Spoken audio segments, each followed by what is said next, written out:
Are processed foods really bad for you, or is it all just a hoax? This is part 3 in this discussion continuing from yesterday. Welcome to day 25 of cutting back and arms on the target today. And we are seeing more and more leanness come into the physique this week while looking at a scale maintenance. Recomb's looking great. So we could discuss for 100 videos regarding the health risks from ultra-processed foods, but let me give you a microscopic snippet. So these foods are made in such a way that they signal positive outcomes or feelings in you when you consume them. The contributors being salt, fat, and sugar, like we discussed yesterday.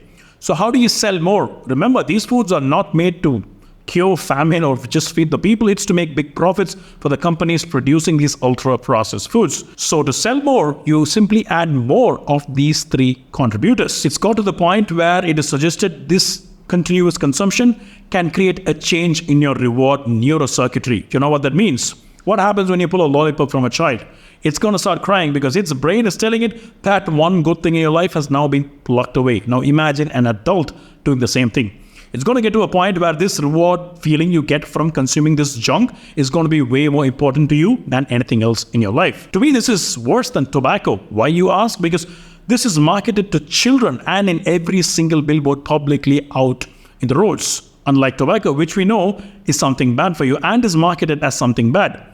This is a disaster in disguise. And with regular consumption, your insulin response is going to be defined by all these refined carbohydrates, resulting in all those excess nutrients being pulled away from oxidation towards storage in fat tissue.